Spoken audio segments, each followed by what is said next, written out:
बिस्मिल्लाहिर्रहमानिर्रहीम। अस्सलाम वालेकुम। आज 23 मार्च है और दिन है बुध का। इससे पहली वीडियो में मैंने 5 पैराग्राफ आपके सामने रखे हैं। जो 6 जजेस का लेटर है उसके पहले 5 पैराग्राफ क्या कहते हैं वो मैं आपके सामने रखा है। लेकिन अब बात करते हैं कि इस लेटर का सबसे अहम और ख़तरनाक पैराग्राफ नंबर 6 है। और पाकिस्तान की अदालत के अंदर से इमरान खान के हक़ में ये पहली बड़ी गवाही आई है। इमरान खान की ये बहुत बड़ी फतह है। इमरान खान बहुत लकी है, बहुत खुशनसीब है। इमरान खान के साथ जो कुछ हो रहा है, अदलिया के अंदर से 6 जजेस ने ये गवाही दी है कि इमरान खान के मामले पर कौन कौन क्या किरदार अदा कर रहा है। मैं वो पैराग्राफ आपके सामने रखना चाहता हूँ और मैं आपको बताना चाहता हूँ कि ये पैराग्राफ नंबर 6 जो है ये क्यों बहुत अहम है। इसकी कुछ और तफसीलात हैं जो इसमें नहीं हैं, वो भी मैं आपके सामने रखूँगा। उसका बैकग्राउंड मैं आपके सामने रखूँगा और बताऊँगा। पैराग्राफ नंबर 6 में कहा गया है कि हम इस बात पर यकीन रखते हैं, ये जजेस कह रहे हैं, जो 6 जजेस हैं, हम इस बात पर यकीन रखते हैं कि मंदरजा झैल वाक़यात की रोशनी में इस बात की इंक्वायरी और ये तयन होना चाहिए कि क्या रियासत की इंतज़ामी ब्रांच की कोई जारी पॉलिसी है जिस पर इंटेलिजेंस हुकाम की तरफ से अमल दरामद किया जा रहा है और वो जजेस को सियासी नोयत के मुकदमात में अदालती फ़ैसलों को इंजीनियर करने के लिए जजेस को धमकियाँ देते हैं या ब्लैकमेल करके इंतज़ामिया को रिपोर्ट करते हैं। आगे वाक़यात लिखे गए हैं, लेकिन मैं आपको पहले बता देता हूँ। जजेस ये कह रहे हैं कि क्या ये हुकूमत की रियासती सतह पे एक पॉलिसी है कि इस तरह से जजेस को धमकाना है, उनकी वीडियोस रिकॉर्ड करनी है, उनको थ्रेट करना है और उनके फैमिलीज़ को अगवा करना है और सारा कुछ करके और मनपसंद फैसला लेने। क्या ये हुकूमत की पॉलिसी है? क्योंकि ये इदारे तो हुकूमत के मातहत हैं। और फिर आप याद करें मरीम नवाज़ साहबा का वो बयान जिसमें वो कहा करती थी कि बिल्कुल वीडियोज़ मेरे पास हैं, मुझे वीडियोज़ दी जाती हैं और वो बहुत गंदी वीडियोज़ हैं, बहुत नंगी वीडियोज़ हैं, इस तरह की वो बातें किया करती थी। और वो टीवी पर आकर कहती थी कि उनके पास और भी वीडियोज़ हैं। और आज तक नून लीग का ये खासा रहा है कि वो नंगी वीडियोज़, गंदी वीडियोज़ और फेक वीडियोज़ दिखाकर और लोगों को ब्लैकमेल करते हैं। इस हवाले से एक जज ने जो है वो गवाही भी दी थी कि ये क्या करते हैं। अब आ जाएँ कौन कौन से वाक़यात लिखे गए हैं। पहला वाक़या लिखा गया है, मोहम्मद साजिद बनाम इमरान अहमद खान न्याजी केस की समाअत करने वाले बेंच के दरमियान इख्तलाफ राय सामने आया। इस केस के काबिल समाअत होने के मामले पर 30 जनवरी 2023 को फैसला महफूज किया गया था।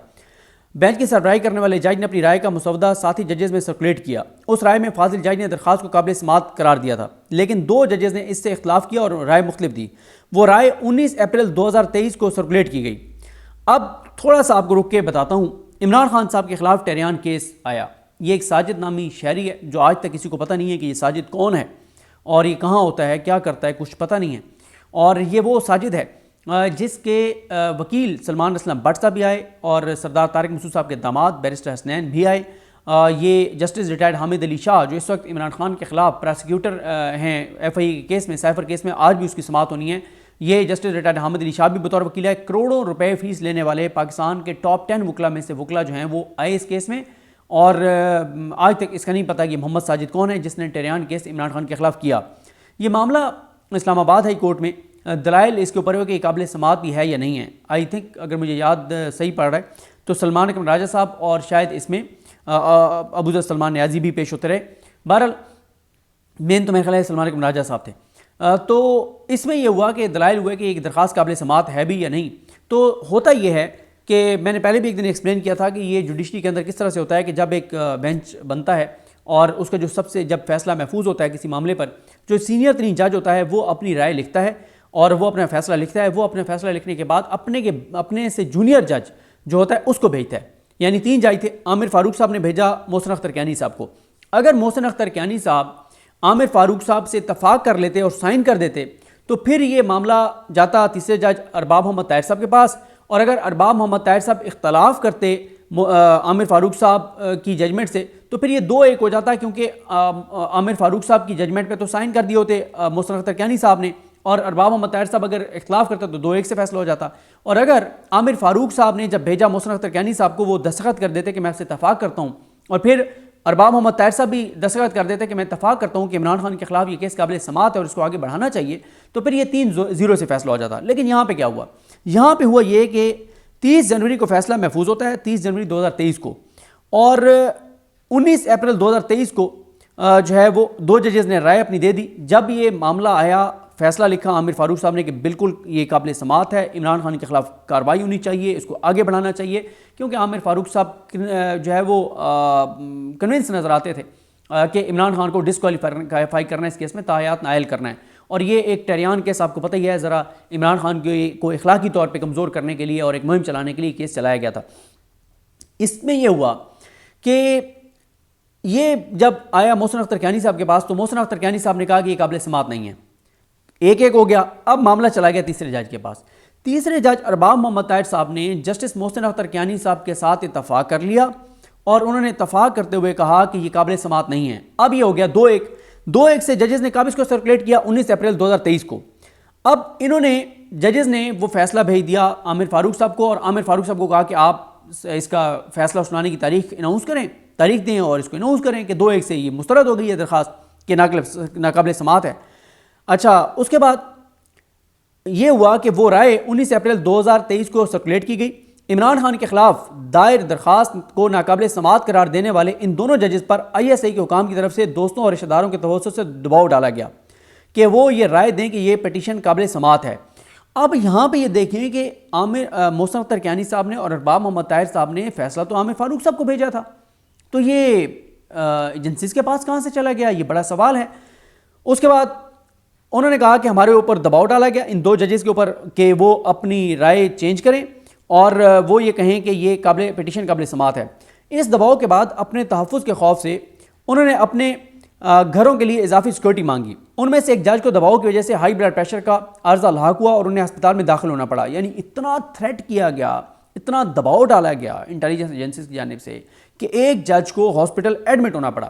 یہ معاملہ چیف جسٹس اسلام آباد ہائی کورٹ کے علم میں لایا گیا۔ اس کے بعد 2 مئی 2023 کو اس وقت کے چیف جسٹس آف پاکستان کی رہائش گاہ پر ہونے والی ملاقات کے دوران بھی چیف جسٹس کے علم میں لایا گیا۔ 3 مئی 2023 کو یہ بہت بہت بہت بہت بہت امپورٹنٹ ہے۔ 3 اور 9 مئی کو عمران خان گرفتار ہوئے تھے، یہ اس سے پہلے کی بات ہے۔ 3 مئی 2023 کو اسلام آباد ہائی کورٹ کے 6 ججز چیف جسٹس اسلام آباد ہائی کورٹ سے ملے عامر فاروق صاحب سے اور ISI حکام کی طرف سے عدالتی امور میں مداخلت کے بارے میں تحفظات سے آگاہ کیا۔ کتنے جج ملے؟ 6 ججز چیف جسٹس سے ملے اور تحفظات کا اظہار کیا۔ چیف جسٹس اسلام آباد ہائی کورٹ جسٹس عامر فاروق نے تجویز دی کہ وہ پہلے ہی ڈی جی سی ISI سے بات کر چکے ہیں اور D G C I S I نے یقین دہانی کرائی ہے کہ اسلام آباد ہائی کورٹ کے ججز کو ISI کا کوئی بھی افسر اپروچ نہیں کرے گا۔ ججز نے لکھا ہے کہ وہ سارے عمل کے باوجود انٹیلیجنس حکام کی طرف سے مداخلت کا سلسلہ جاری رہا۔ مئی 2023 میں ایک مسلح شخص نے اسلام آباد ہائی کورٹ کے ایک جج کے بہنوئی کو اغوا کیا۔ وہ تقریباً 24 گھنٹے بعد رات کے وقت واپس پہنچے تو اس نے انکشاف کیا کہ انہیں کچھ لوگوں نے اغوا کیا تھا جو ISI کے اہلکار ہونے کا دعویٰ کر رہے تھے، اور اغوا کاروں کا کہنا تھا کہ انہوں نے جج کے خاندان کے افراد کی سرویلنس کی جس میں جج کا بیٹا بھی شامل تھا، لیکن بعد میں انہوں نے جج کے بہنوئی کو اغوا کرنے کا انتخاب کیا۔ اغوا کاروں کی تحویل میں جو مغوی تھا، جو بہنوئی تھا محسن اختر کیانی صاحب کا، اس کو بجلی کے جھٹکے بھی لگائے گئے، بجلی کے جھٹکے لگائے، کرنٹ لگایا گیا اور اسے مجبور کیا گیا کہ وہ اغوا کاروں کی ہدایات کے مطابق ویڈیو ریکارڈ کرائیں، اور اسے جھوٹے الزامات لگانے کے لیے ٹارچر بھی کیا گیا۔ اس عمل کے بعد اسلام آباد ہائی کورٹ کے جج کے خلاف سپریم جوڈیشل کونسل کے سامنے ایک شکایت درج کی گئی۔ ساتھ ساتھ جج کو استعفیٰ دینے پر مجبور کرنے کے لیے میڈیا پر منظم مہم چلائی گئی تاکہ جج کو دباؤ میں لایا جا سکے۔ اچھا، یہ بہت خوفناک انکشاف ہے۔ ایک یہ ہو گیا کہ فیصلہ ان ججز نے لکھ کے عامر فاروق صاحب کو بھیجا، وہ ایجنسیز کے پاس پہنچ گیا، پھر انہوں نے کہا کہ نہیں، تم کہو کہ عمران خان کے خلاف کیس بنتا ہے، ان کو جج کو ہاسپٹل داخل ہونا پڑا، ان کی فیملیز کو اٹھایا گیا، سرویلنس کی گئی، یہ سارا کچھ کیا گیا۔ اب آ جائیں، اور اس پہ ہوا کیا تھا؟ اس پہ ہوا یہ تھا کہ عامر فاروق صاحب نے جب یہ فیصلہ اپلوڈ کروا دیا ان 2 ججز نے، کیونکہ 2-1 سے فیصلہ تو ہو گیا تھا، تو عامر فاروق صاحب نے ایک پریس ریلیز جاری کروایا۔ جو وہ پریس ریلیز انہوں نے کہا کہ میں بینچ کو تحلیل کر رہا ہوں، یہ اپلوڈ نہیں ہو سکتا تھا، یہ دوبارہ ایک نیا بینچ سنے گا۔ آج تک عامر فاروق صاحب نے وہ بینچ نہیں بنایا۔ 30 جنوری 2023 کو فیصلہ محفوظ ہوا تھا، آج تک وہ بینچ نہیں بنایا گیا، مارچ 2024 بھی گزر رہا ہے، اور اس میں بڑی حیرت کی بات ہے کہ ایک بینچ جب بن جاتا ہے تو چیف جسٹس اس کو تحلیل نہیں کر سکتا، اور فیصلہ محفوظ ہو جائے اور لکھا جائے پھر تو سوال ہی پیدا نہیں ہوتا۔ یہ اتنا بڑا مس کنڈکٹ تھا کہ اس مس کنڈکٹ پہ ایک دن کے اندر عامر فاروق صاحب برطرف ہو سکتے ہیں، لیکن اس پہ بھی اور 3 اور ایسی انہوں نے چیزیں کی ہیں جس پہ عامر فاروق صاحب برطرف ہو سکتے ہیں ایک دن کے اندر یا میکسیمم ایک ہفتے کے اندر، لیکن وکلا کا یہ خیال ہے کہ جسٹس قاضی فائز عیسیٰ صاحب کے دور میں یہ نہیں ہو سکے گا، کیونکہ ایک تو ادارے بھی ان کو مطلب ان کی برطرفی نہیں ہونے دیں گے، اور دوسری وجہ وہ یہ بتاتے ہیں کہ عامر فاروق صاحب کا بہت کلوز تعلق ہے قاضی فائز عیسیٰ صاحب کے ساتھ، اور ان کا بڑا ذاتی تعلق ہے، تو اس لیے قاضی فائز عیسیٰ صاحب کبھی بھی ان کو برطرف نہیں کریں گے، نہ ہونے دیں گے، چاہے ان کو کوئی بھی اس کے لیے کچھ بھی کرنا پڑے۔ जजेस ने तीसरा वाक़या लिखते हुए बताया कि 3 मई 2023 को इस्लामाबाद हाई कोर्ट के ज़िलई अदालतों की इंस्पेक्शन करने वाले जज ने chief justice Islamabad high court को रिपोर्ट दी कि ज़िलई अदालत के जजेस को धमकियों का सामना है और कम से कम एक एडिशनल एंड सेशन जज को धमकियाँ दी गई हैं और उसे खौफजदा करने के लिए उसके घर में क्रैकर फेंके गए थे। यह मामला इस्लामाबाद हाई कोर्ट के चाय के कमरे में तमाम जजेस की मौजूदगी में डिस्कस किया गया। ईस्ट डिवीजन इस्लामाबाद की निगरानी करने वाले मुतलका डिस्ट्रिक्ट एंड सेशन जज को ज़िलई अदालतों में इंटेलिजेंस एजेंसीज की मुदाखलत की इन रिपोर्ट की तस्दीक के लिए फौरी तौर पर हाई कोर्ट बुलवाया गया, जो डिस्ट्रिक्ट एंड सेशन जज ने हाई कोर्ट की इंस्पेक्शन जज के साथ शेयर की थी। डिस्ट्रिक्ट एंड सेशन जज ने चीफ जस्टिस और इस्लामाबाद हाई कोर्ट के एक दूसरे जज की मौजूदगी में इन रिपोर्ट्स की तस्दीक की और इस डिस्ट्रिक्ट एंड सेशन जज को बाद में ऑफिसर स्पेशल ड्यूटी OSD बनाकर पंजाब भिजवाने से पहले इस्लामाबाद हाई कोर्ट भिजवा दिया गया था, क्योंकि वो बतौर जुडिशल ऑफिसर डेपुटेशन पर तैनात थे। अब वो बहावलपुर में तैनात हैं। ये बात हो रही है अतार रबानी साहब की। अतार रबानी साहब के साथ क्या हुआ? अतार रबानी साहब के साथ ये हुआ कि बुशरा बीबी साहिबा और इमरान खान साहब के निकाह का मामला गया नसर मिनल्ला साहब जुडिशल मजिस्ट्रेट के पास। उन्होंने कहा कि ये नाकाबिल समात है दरख्वास्त। ये मामला अप्रोच किया गया अतार रबानी साहब को, जो सेशन जज थे, और उन्हें कहा गया कि आपके पास ये मामला आ रहा है और आप इसको रिमांड बैक करेंगे और आप भेजेंगे भी फ़लाँ जुडिशल मजिस्ट्रेट के पास। उन्होंने कहा जी ये नाकाबिल समात है, मैं नहीं भेज सकता। उसके बाद उनको हटाया गया, उनको OSD बनाया गया और ये सब कुछ किया गया आमिर फारूक साहब के ज़रिए। उनको OSD बना दिया गया, हालांकि उन्होंने ये बात बताई थी कि हमारे ऊपर दबाव है, क्रैकर फेंके गए हैं, जान से मारने की धमकियां, सारा कुछ है, लेकिन आमिर फारूक साहब ने बजाय उस पर कार्रवाई करने के उन्होंने आके गवाही भी दी। जजेस ने भी उनको बताया। आमिर फारूक साहब ने उनके खिलाफ मतलब धमकियां देने वालों के खिलाफ कार्रवाई करने के बजाय अतार रबानी साहब को OSD बना दिया और उसके बाद उनके साथ उनको बहुत थ्रेट किया गया और उसके बाद उनको Bahawalpur Lahore high court Bahawalpur bench में एडमिनिस्ट्रेटिव जगह पे लगाया गया, उनको कहीं किसी अदालत में नहीं लगाया गया। तो फिर उसके बाद ये हुआ था कि ये जो इस वक्त जो एहतसाब अदालत के जज हैं ना, इनको बनाया गया था सेशन जज। इन्होंने फिर ये लगाया, इन्होंने ये मामला जो है वो जो नसर मिनल्ला साहब की जो ऑर्डर था उसको सेट असाइड किया और ये मामला उन्होंने वापस भेजा। कुदरतुल्लाह जो जज थे, जुडिशल मजिस्ट्रेट थे नहीं हैं, उन्होंने फिर ये कहा कि काबिल समात है और फिर कुदरतुल्लाह साहब ने ही इमरान खान साहब और बुशरा बीबी साहिबा को सज़ाएं दी, जो आज तक सबके गले पड़ी हुई हैं। सब ये कहते हैं कि उस सज़ा ने जितना नुकसान हमें इलेक्शन में पहुंचाया है उतना किसी फैसले में नहीं पहुंचाया। तो अल्लाह ताला जब चीज़ों को फेरने लगता है तो ऐसे ही होता है कि जज कुदरतुल्लाह, जुडिशल मजिस्ट्रेट कुदरतुल्लाह से जो काम लिया गया इमरान खान के ख़िलाफ़, वो इमरान खान के सबसे ज़्यादा हक़ में किया। ये अल्लाह की ज़ात है फैसला करने वाली।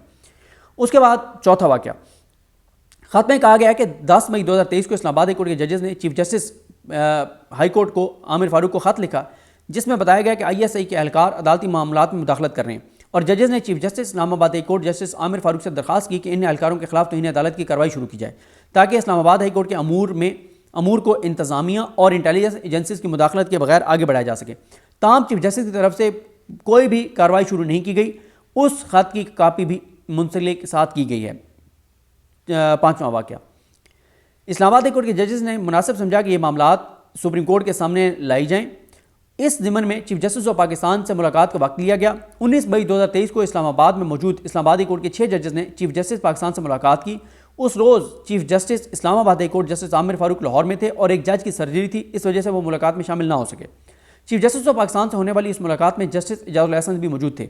ये मामला उनके नोटिस में लाया गया तो हाई कोर्ट के जजेस को कहा गया कि सुप्रीम कोर्ट इस मामले में मुदाखलत करेगी, लेकिन इससे पहले चीफ जस्टिस ऑफ पाकिस्तान को साथी जजेस के साथ मुशावरत का वक्त दिया जाए।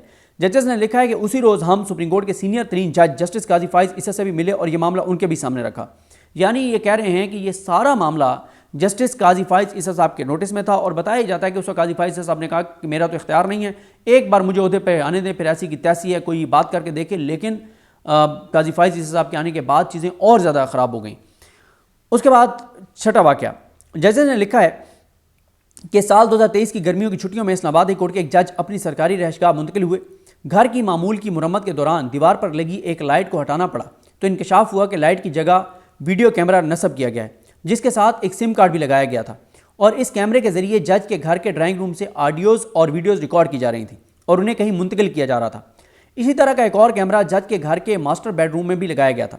सर्विलेंस के आलात में से USB भी बरामद हुई जिनमें जज और उसकी फैमिली मेंबरान की प्राइवेट वीडियोस स्टोर की गई थी। वीडियोस اسلام آباد ہائی کورٹ کے ججز کی موجودگی میں چلا کر دیکھی گئیں تاکہ ان کے اندر موجود مواد کی تصدیق کی جا سکے۔ یہ معاملہ بھی چیف جسٹس اسلام آباد ہائی کورٹ کے علم میں لایا گیا۔ اس بات کا کوئی تعین نہیں کیا گیا کہ یہ آلات کس نے نصب کیے، اور یہ تعین بھی نہیں کیا گیا کہ ایک جج اور اس کے خاندان کی ریکارڈنگ کرنے کا منصوبہ ساز کون ہے اور کس کو اس کا ذمہ دار ٹھہرایا جائے۔ اسلام آباد ہائی کورٹ کے 5 ججز نے 12 فروری 2024 کو چیف جسٹس اسلام آباد ہائی کورٹ کو ایک اور خط لکھا، جس میں اس بات کا تذکرہ کیا گیا کہ انہوں نے سنا ہے کہ انٹیلیجنس ایجنسیز کے اہلکار ضلع عدلیہ کے ججز کو فرائض کی ادائیگی کے عمل میں مداخلت کر رہے ہیں تاکہ عدلیہ کی آزادی اور خود مختاری کو انڈرمائن کیا جا سکے۔ ججز نے اس معاملے پر فل کورٹ اجلاس بلانے کا مطالبہ کیا تاکہ عدلیہ کی آزادی سے متعلق اس تشویشناک امر کا جائزہ لیا جا سکے۔ اس خط میں یہ بھی بتایا گیا تھا کہ اسلام آباد ہائی کورٹ کے ججز کو غیر قانونی سرویلنس کے ذریعے دھمکایا جا رہا ہے اور ججز کی پرائیویسی میں مداخلت ایک فیشن بن چکا ہے۔ تاہم فل کورٹ اجلاس ابھی تک نہیں بلایا گیا اور دوسرے خط کی کاپی بھی سپریم جوڈیشل کونسل کو منسلک کر کے بھجوائی گئی ہے۔ یہاں پہ میں آپ کو بتاتا ہوں کہ عمران خان صاحب کے جتنے کیسز چلے ہیں، سائفر ہو، توشہ خانہ ہو، عدت والا ہو، ہمایوں دلاور صاحب والا ہو، یہ چاروں کیسز، القادر والا ہو، یہ 5 کیسز براہ راست عامر فاروق صاحب کے انڈر جو ججز ہیں ان کے ذریعے یہ چلائے جا رہے ہیں، اور یہ معاملات ہائی کورٹ میں جس جج کے خلاف آئے اس کو پروٹیکٹ کیا عامر فاروق صاحب نے۔ بلکہ جج ہمایوں دلاور جو ہیں ان کی فیس بک پوسٹیں سامنے آئی تھیں کہ وہ عمران خان کے خلاف بہت گندی زبان استعمال کرتے تھے، بہت گھٹیا ان کی بلو دا بیلٹ پوسٹیں تھیں، لیکن عامر فاروق صاحب ان کے ساتھ کھڑے ہو گئے۔ بلکہ عامر فاروق صاحب نے ان کو اس حد تک ڈیفینڈ کیا کہ عامر فاروق صاحب کی انسٹرکشنز پر، ان کے ہدایات پر، ان کے آشیرواد پر ایف آئی اے نے خواجہ حارث صاحب کو نوٹس کر دیا تھا اور بلا لیا تھا، اور نعیم حیدر پنجوتا کو بلا لیا تھا، اور نعیم حیدر پنجوتا کو کئی گھنٹے تک وہاں یرغمال بنا کے رکھا گیا تھا ایف آئی اے کے دفتر میں۔ تو یہ کچھ ہوا تھا عامر فاروق صاحب کے ذریعے۔ تو یہ جو واقعات میں نے آپ کو بتائے ہیں، اور خاص طور پہ جو عامر فاروق صاحب کے حوالے سے چیزیں ہیں، ان میں سے جو پہلی میں نے ویڈیو کیا، یہ جو میں نے ویڈیو کیا، 3 ایسی چیزیں ہیں جو کنفرم مس کنڈکٹ ہیں، اور میکسیمم 1 ہفتے میں عامر فاروق صاحب جو ہیں وہ فارغ ہو سکتے ہیں۔ اس میں سپریم جوڈیشل کونسل چاہے تو خود بھی اس پہ سو موٹو لے سکتی ہے، اور اگر پی ٹی آئی یا کوئی بار کونسل، کوئی وکیل، کوئی شہری اگر اس پہ ریفرنس دائر کرتا ہے تب بھی سپریم جوڈیشل کونسل کو اس معاملے کو آگے بڑھانا پڑے گا۔ لیکن کہا یہ جا رہا ہے کہ ایسا نہیں ہوگا، کیونکہ قاضی فائز عیسیٰ صاحب کا بہت ذاتی تعلق ہے عامر فاروق صاحب کے ساتھ، کیونکہ نون لیگ کا جب دور تھا، پی ڈی ایم کا جب دور تھا، تو وہ جن 2 ججز پہ سب سے زیادہ انحصار کرتی تھی نون لیگ، وہ قاضی فائز عیسیٰ صاحب تھے اور عامر فاروق صاحب تھے، اور ان دونوں کی اکٹھی جو ہے وہ پھر پروسیڈنگز بھی ہوتی تھی وہ آڈیو لیکس کمیشن میں۔ تو یہ ہے صورتحال۔ تیسری ویڈیو رہ گئی ہے، اس پہ ذرا اگلے پیراگراف جو ان میں کیا ہے ان پہ ذرا نیکسٹ ویڈیوز میں بات کرتے ہیں۔ مجھے اپنی دعا میں یاد رکھیں۔ الگ نیم ہم سب کا حامی ناصر ہو۔ اللہ حافظ۔